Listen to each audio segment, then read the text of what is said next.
Hello students, कैसे हैं आप लोग। इलेक्टिव 1 में अभी तक हम लोग जो पढ़ रहे थे सेमेस्टर 3 के अंदर हम लोग लास्ट कर रहे थे हमारा पेपर 1 जो है ह्यूमन ज्योग्राफी जो है मानव भूगोल के हमने यूनिट 3 तक हमने कंप्लीट कर लिया था। अब हम आगे बात करेंगे पेपर 2 जो है वो हम डिस्कस करेंगे। तो पेपर 2 में लास्ट जो हमने बात की थी यूनिट 2 में हम डिस्कस कर रहे थे उसके क्लाइमेट के बारे में, इंडिया के क्लाइमेट के बारे में, भारत के आबो हवा के बारे में। और लास्ट जो टॉपिक था हमारा वो भारत के आबो हवा के जो प्रदेश हैं, क्लाइमेटिक जो रीजन्स हैं, उसका जो क्लासिफिकेशन दिया है कोपेन ने और त्रिवार्था ने, हमने उसके बारे में डिस्कस किया था। तो यूनिट 2 के अंदर उसमें आपके दो टॉपिक आते हैं। एक तो भारत की आबो हवा, दूसरा आता है भारत की मिट्टियाँ। ठीक है, यानी कि major soils of India and the climate of India. तो climate of India we have already discussed. अभी जो रहता है, ठीक है, the next topic which we need to cover here is the soils of India, यानी कि भारत की जो मिट्टियाँ हैं, ठीक है, उसके बारे में हम आज चर्चा करेंगे। हमारा पेपर 2 का ये यूनिट 2 का टॉपिक है। तो हम देखते हैं यहाँ पे कि कैसी मिट्टियाँ हैं भारत के अंदर हमें देखने के लिए मिलती हैं। तो मेजर हम इंडियन सॉइल्स का क्लासिफिकेशन देखें, भारत की जो मिट्टियाँ उसका वर्गीकरण देखें, तो उन मिट्टियों का कैसा टेक्सचर है, स्ट्रक्चर कैसा है, कलर कैसा है, पीएच वैल्यू कैसी है, पोरोसिटी कैसी है, यानी कि जो मिट्टी के कण है उसका आकार किस तरीके का है, मिट्टी का रंग किस तरीके का है, मिट्टी अम्लीय है कि आपके क्षारीय है, ठीक है, या अम्लीयता कितनी है या क्षारीयता कितनी है, वो ना पीएच वैल्यू से पता चलता है आपका। फिर पोरोसिटी, यानी कि मिट्टी के कणों के बीच में कितनी हवा जो है, हवा की मात्रा उपलब्ध होती है। इस आधार पर भारत की मिट्टियों का वर्गीकरण किया गया है। और इस आधार पर हम देखें तो भारत में करीब 10 प्रकार की अलग अलग जो मिट्टियां हैं हमें यहाँ पे देखने के लिए मिलती है, जिसमें आपके हैं एलुवियल सॉइल यानी कि कांपनी मिट्टियां, रेड सॉइल, लाल मिट्टी, रेगुर सॉइल्स, ठीक है, इन्हें रेगुर मिट्टी भी बोलते हैं, इन्हें ब्लैक सॉइल भी बोलते हैं, काली मिट्टी भी इनको बोलते हैं। फिर आपके है डेजर्ट सॉइल यानी कि रेताड़नी मिट्टी, लेटराइट सॉइल, इनको लेटराइट ही बोलते हैं गुजराती के अंदर भी। फिर माउंटेन सॉइल्स, पर्वतीय मिट्टियाँ, रेड एंड ब्लैक सॉइल्स, लाल और काली मिट्टियाँ जो एक साथ जिन क्षेत्रों में मिलती हैं, grey soils and brown soils, भूरी और आपके स्लेटी रंग की मिट्टियाँ। फिर सब माउंटेन सॉइल्स एंड स्नोफील्ड सॉइल। सब माउंटेन सॉइल्स जो है वो पहाड़ों के जो निचले जो क्षेत्र होते हैं वहाँ पे, और स्नोफील्ड जो है ये जो भाग बर्फ से ढके हुए रहते हैं वहाँ पे मिलने वाली जो मिट्टियाँ है ये हमें देखने के लिए मिलती है। तो ये आपका भारत का मानचित्र है, तो जिसमें बताया गया है कि भारत के अंदर कौन कौन से प्रकार की मिट्टियाँ मिलती हैं।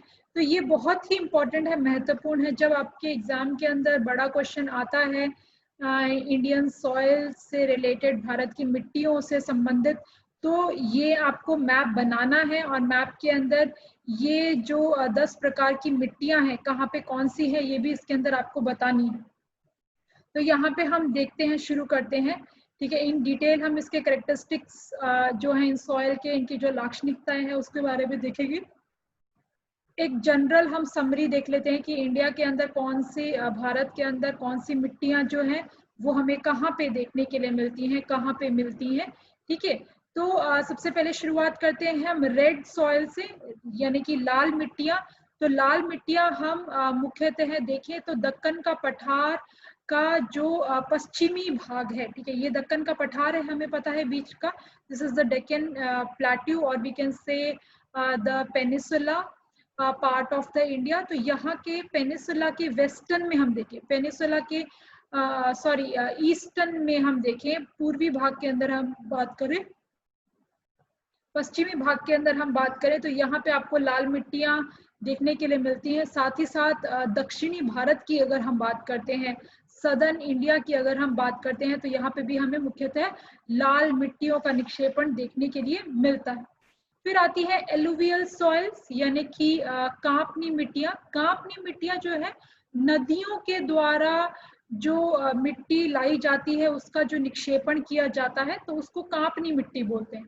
तो मुख्यतः हमें पता है कि नदियों के द्वारा जो भारत के अंदर मैदान बनता है, ये उत्तर भारत का वृहद मैदान है, ग्रेट इंडियन प्लेन है, जो कि सिंधु, गंगा, यमुना, अन्य ब्रह्मपुत्र जैसी जो बड़ी नदियां हैं, अन्य उससे संबंधित जो सहायक नदियां हैं, ठीक है, उनके द्वारा लाई गई जो कांप वाली मिट्टी है उसके निक्षेपण से बनता है। तो ये कांपनी मिट्टियां जो है, ये डॉटेड जो आपको देख रहा है यहाँ पे आपको देखने के लिए मिलेंगी। इसी के साथ साथ अगर हम देखें तो हमें दरियाई किनारे वाले भाग के अंदर, मुख्यतः पूर्वी दरियाई किनारे में ही, क्योंकि हमें पता है हम भारत की नदियों को अगर हम देखते हैं, क्योंकि ये जो मिट्टियां हैं इनका निर्माण किस वजह से हो रहा है, नदियों की वजह से ये मिट्टियां जो है इनका निर्माण होता है, इनकी उत्पत्ति होती है। तो इंडिया के अंदर, भारत के अंदर अगर हम देखते हैं तो मुख्यतः है आपके पश्चिमी दिशा के अंदर, यानी कि बंगाल की खाड़ी के अंदर गिरने वाली रिवर्स आपको देखने के लिए मिलती है, ठीक है। Major rivers fall in Bay of Bengal. Generally, if we talk about the rivers falling in the Arabian Sea, अरब सागर के अंदर गिरने वाली नदियां अगर हम देखें तो काफी कम है। आपकी मुख्य बड़ी नदियों के अंदर देखें तो सिर्फ हमें नर्मदा, माही, ये नदियां ही देखने के लिए मिलती है। तो ये वाला भी क्षेत्र जो है, जैसे कि गुजरात का जो दरियाई किनारा वाला भाग है, और खास करके उत्तरी गुजरात का ये जो कच्छ वाला जो क्षेत्र है, इसमें भी अगर हम देखें, क्योंकि यहाँ पे ये जो सिंधु नदी आ रही है, ठीक है, इंडस रिवर जो आ रही है, इंडस रिवर की जो ट्रिब्यूटरीज हैं, ठीक है, उसके आने के वजह से ये जो प्लेन है, ये जो मैदान है, इसका निर्माण हुआ है। तो ये जहाँ पे भी नदियों के निक्षेपण की वजह से मिट्टियां बनी हैं, ठीक है, wherever the soils are formed due to the deposition of the river works, तो वहां पे हम देखते हैं major the alluvial soils are found the कांपनी, ये जो आपकी मिट्टियां हैं ये मुख्यतः आपको देखने के लिए मिलती है।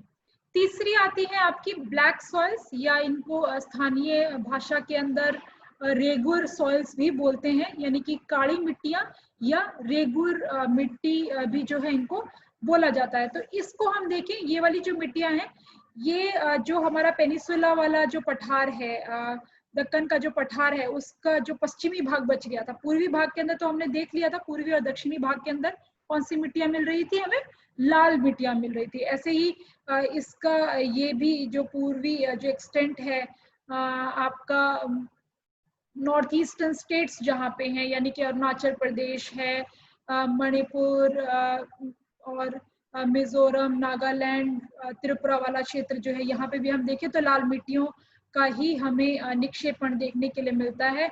रेड सॉइल्स का डिपोजिशन हमें इन नॉर्थ ईस्टर्न स्टेट्स के अंदर देखने के लिए मिलता है। वहीं पे इस पेनिसुला के इस